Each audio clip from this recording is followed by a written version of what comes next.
Florida में 12 अगस्त 2025 को एक बहुत ही भयानक सड़क हादसा हुआ। 3 लोगों की जान चली गई उसमें।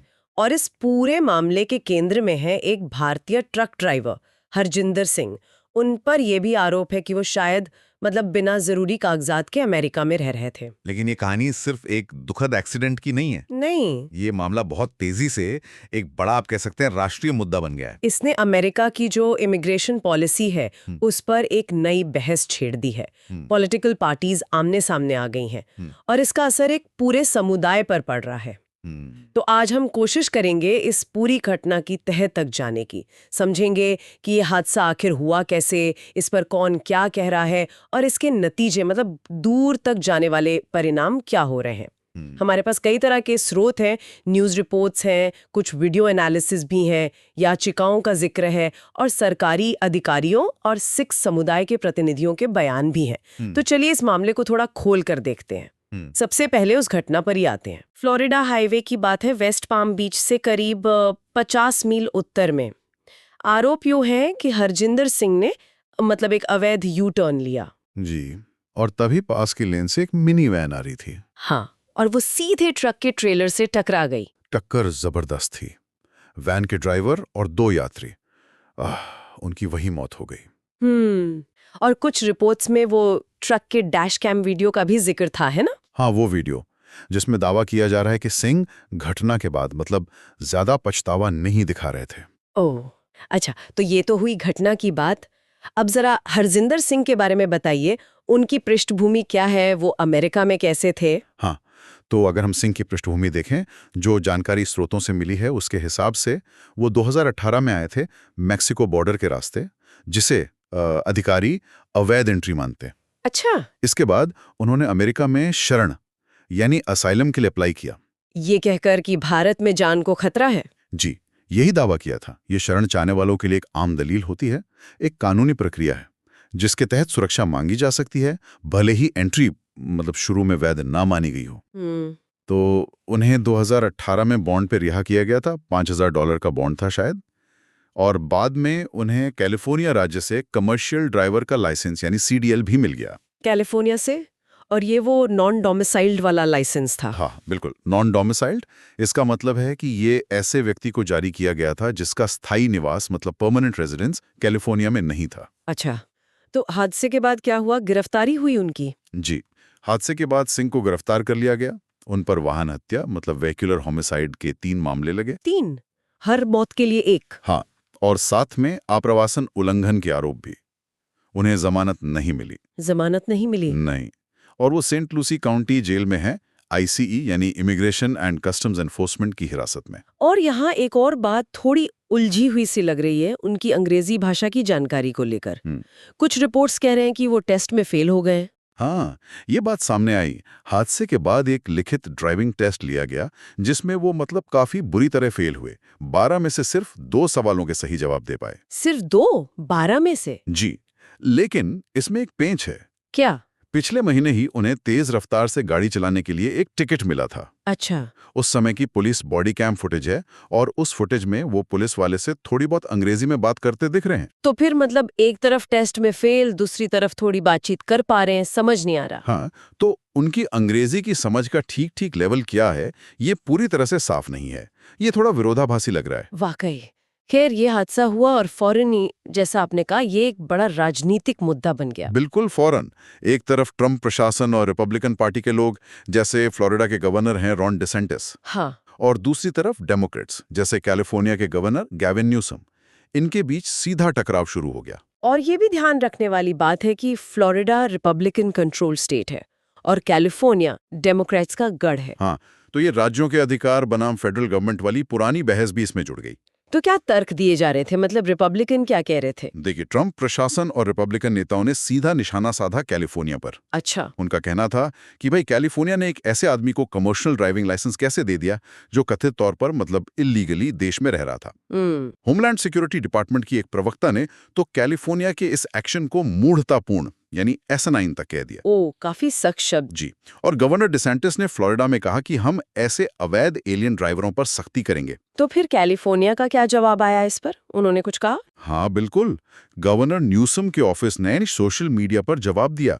उन्होंने कहा कि सिंह को अमेरिका में काम करने का परमिट यानी वर्क परमिट ट्रंप प्रशासन के टाइम में मिला था, डेमोक्रेट्स के टाइम में नहीं। अच्छा, ये तो बिल्कुल उल्टा आरोप हो गया। हाँ, लेकिन होमलैंड सिक्योरिटी की प्रवक्ता ने इस दावे को भी फौरन खारिज कर दिया, कहा कि ये सच नहीं है। तो मतलब तथ्यों को लेकर भी खींचतान चल रही है दोनों तरफ से। जी बिल्कुल।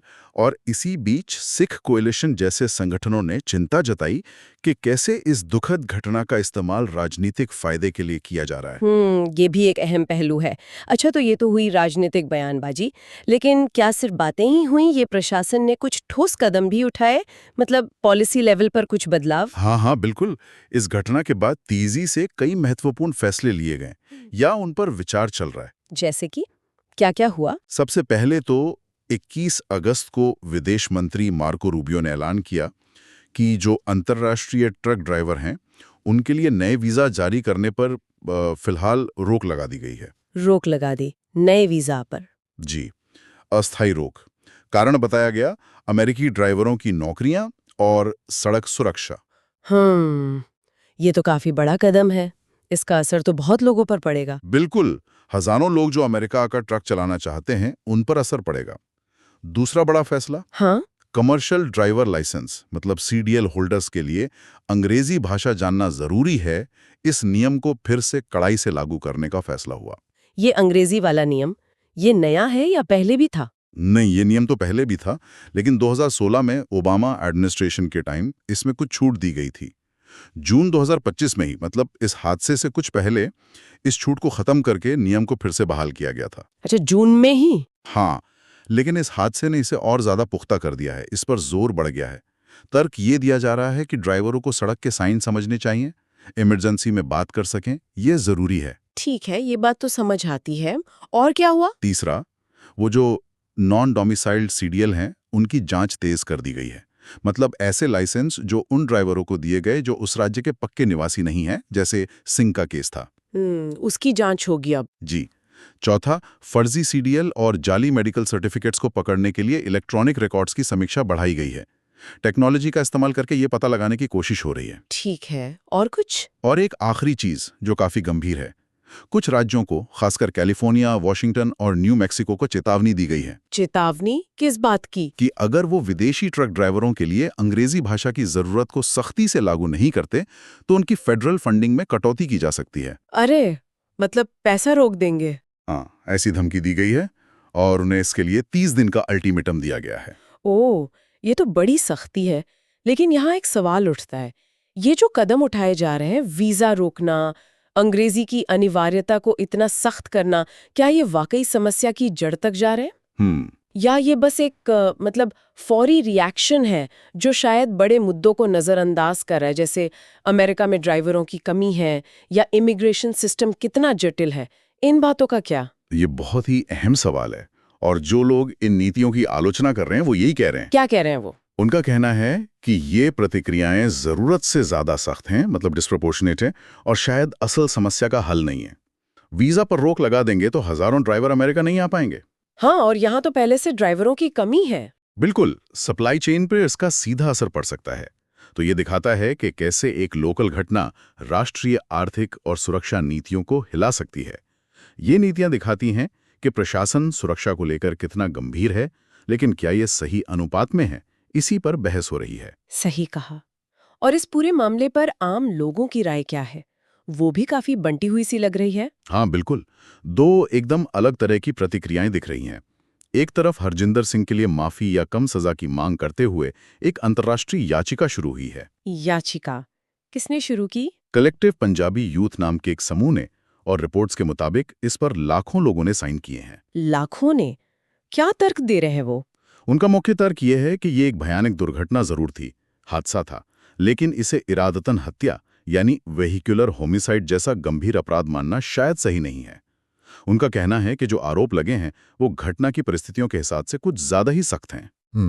और सिंध के परिवार ने भी कुछ कहा है। उनके परिवार ने भी नरमी बरतने की अपील की है। ये तो हुई एक तरफ की बात। हाँ। और दूसरी तरफ सिख कोएलिशन जैसे जो जाने माने संगठन हैं, उन्होंने एक बहुत ही संतुलित मतलब नापातुला बयान जारी किया है। उन्होंने कई जरूरी बातें उठाई हैं। क्या कहा है उन्होंने? सबसे पहले तो उन्होंने इस हादसे में मारे गए लोगों के परिवारों के प्रति गहरी संवेदना जताई है। इसके साथ ही उन्होंने इस बात पर जोर दिया है कि न्याय की प्रक्रिया अदालत में होनी चाहिए, मीडिया ट्रायल या पब्लिक ओपिनियन के दबाव में नहीं। सही बात है। उन्होंने हर व्यक्ति के निर्दोष माने जाने का अधिकार, प्रिजम्पशन ऑफ इनोसेंस और एक निष्पक्ष सुनवाई के महत्व को भी रेखांकित किया है, जिसमें अगर जरूरत हो तो दुभाषी की सुविधा मिले और धार्मिक मान्यताओं का सम्मान हो। धार्मिक मान्यताएं मतलब? हाँ, उस पर भी आऊंगा, लेकिन उनका एक और बड़ा पॉइंट ये है कि इस एक दुखद घटना का इस्तेमाल पूरे सिख समुदाय के खिलाफ नफरत फैलाने या गलत धारणाएं बनाने के लिए नहीं होना चाहिए। हाँ, ये बहुत जरूरी बात है। उन्होंने याद दिलाया कि अमेरिका के ट्रकिंग उद्योग में सिखों का कितना बड़ा योगदान है। एक अनुमान है कि करीब 1.5 लाख सिख इस इंडस्ट्री में काम करते हैं। 1.5 लाख? जी, और इनमें से लगभग 90% ड्राइवर हैं। उन्होंने बताया कि कैसे सिख ड्राइवरों ने खासकर 2016 से 2018 के बीच, जब ड्राइवरों की भारी कमी थी, उस कमी को पूरा करने में बहुत अहम भूमिका निभाई। उन्होंने ये भी कहा कि राजनीतिक फायदे के लिए इस मुद्दे को उछालना गलत है और वीजा रोकने जैसे जो कदम हैं उनकी निंदा की है। इसे वो एक तरह का सामूहिक दंड मानते हैं। मतलब एक ही की गलती की सजा सबको? बिल्कुल। उनका तर्क है कि एक व्यक्ति के कथित कामों के लिए पूरे समुदाय या समूह को जिम्मेदार ठहराना या सजा देना ये बुनियादी तौर पर गलत है। लेकिन सुरक्षा नियमों के बारे में क्या कहा? जैसे अंग्रेजी जानना जरूरी है? हाँ, उन्होंने कहा कि वो अंग्रेजी भाषा की प्रवीणता जैसे सुरक्षा नियमों का समर्थन करते हैं। सुरक्षा जरूरी है, लेकिन शर्त यह है कि इन नियमों का इस्तेमाल नस्लीय प्रोफाइलिंग के लिए न हो, खासकर उन ड्राइवरों के खिलाफ जो अपनी पगड़ी जैसी धार्मिक वेशभूषा से आसानी से पहचाने जाते हैं। अच्छा, और आप धार्मिक मान्यताओं के सम्मान की बात कर रहे थे? जी, उन्होंने हिरासत में सिंह के साथ हुए व्यवहार पर भी चिंता जताई है। क्या हुआ था? सिंह को बिना दस्तार यानी पगड़ी के अदालत में पेश किया गया था। इस पर उन्होंने कड़ी आपत्ति जताई है। उनका कहना है कि ये अमेरिका की जेलों और सुधार प्रणाली यानी करेक्शनल सिस्टम में सिखों के धार्मिक अधिकारों के हनन का जो एक पैटर्न दिखता है, ये उसी का हिस्सा हो सकता है। वो बताते हैं कि सिख कोएलिशन इस तरह के मामलों में पहले भी कानूनी लड़ाई लड़ चुका है और आगे भी लड़ेगा। ये तो गंभीर बात है। हाँ, और आगे वो उन्होंने ऑनलाइन खासकर कुछ भारतीय मीडिया पोर्टल्स पर इस घटना के बाद जो सिख विरोधी बातें उभर रही हैं उस पर भी चिंता जताई है। ये जानना भी जरूरी है शायद कि अमेरिका में बाहर से आए ट्रक ड्राइवरों की संख्या असल में कितनी है? क्या ये बढ़ रही है? बिल्कुल, आंकड़े यही दिखाते हैं। साल 2000 से 2021 के बीच अमेरिका में विदेशी मूल के ट्रक ड्राइवरों की संख्या दोगुनी से भी ज्यादा हो गई। दोगुनी से ज्यादा? हाँ, 7,20,000 से भी ज्यादा हो गई। इनमें एक बड़ा हिस्सा तो लैटिन अमेरिका से आने वाले ड्राइवरों का है, लेकिन हाल के सालों में भारत और पूर्व यूरोप के देशों से आने वाले ड्राइवरों की संख्या भी तेजी से बढ़ी है। तो इसका मतलब ये हुआ कि अमेरिकी अर्थव्यवस्था, खासकर ट्रकिंग सेक्टर, काफी हद तक अप्रवासी श्रम पर निर्भर है। बिल्कुल सही, ये एक हकीकत है। तो हमने देखा कि कैसे फ्लोरिडा में हुई एक दुखद सड़क दुर्घटना ने कितने सारे पेचीदा सवालों को, कितने सारे मुद्दों को एक साथ सामने ला दिया है। एक व्यक्ति की इमिग्रेशन स्थिति, उसका लाइसेंस, फिर सरकार की तरफ से आई सख्त और तेज प्रतिक्रिया, राजनीतिक दलों की खींचतान, एक पूरे समुदाय पर उसका असर और पूरे ट्रकिंग उद्योग से जुड़े मुद्दे, सबको जैसे आपस में उलझ गया है। तो आखिर हम इस सबसे क्या समझें? इसका मतलब क्या निकालें? यह वाकई देखने लायक है कि कैसे एक अकेली घटना, चाहे वो कितने भी दुखद क्यों ना हो, अमेरिका में पहले से चल रही कई बहसों को, पुरानी लड़ाइयों को फिर से जिंदा कर सकती है। इमिग्रेशन पॉलिसी, राज्यों के अधिकार बनाम केंद्र सरकार, बॉर्डर सिक्योरिटी और आर्थिक मुद्दे जैसे कि विदेशी कामगार बनाम स्थानीय नौकरियां, ये सारी बहसें फिर से तेज हो गई हैं। हाँ, बिल्कुल। और इस एक घटना ने ऐसी नीतियों को जन्म दिया है जिनका असर बहुत दूर तक जाएगा, सिर्फ इस एक केस तक सीमित नहीं रहेगा। और ये हमें आखिर में एक बहुत जरूरी सवाल पर लाके छोड़ देता है ना? कौन सा सवाल? कि देखिए, अमेरिका ट्रकिंग जैसे अहम सेक्टर में अप्रवासी ड्राइवरों पर निर्भर भी है। ये एक सच्चाई है। और सड़क सुरक्षा भी एक वास्तविक चिंता है, उसे नजरअंदाज नहीं किया जा सकता। तो ऐसे में नीतियां कैसे बने, कैसे सुरक्षा, देश की आर्थिक जरूरतें और सभी लोगों के साथ निष्पक्ष व्यवहार के बीच एक सही संतुलन बनाया जा सकता है? ये वाकई एक मुश्किल सवाल है। खासतर ऐसे बड़े और व्यापक कदम उठाए बिना जो एक व्यक्ति के कथित गलत कामों की सजा बहुत सारे बेगुनाह लोगों को देते हुए महसूस हों। इस तरह के राजनीतिक रूप से इतने चार्ज्ड माहौल में आनुपातिक न्याय, मतलब अपराध के अनुपात में सजा, जैसा कि उस याचिका में भी जिक्र था, उसका क्या मतलब है? ये सवाल शायद आने वाले समय में और भी अहम हो जाएगा।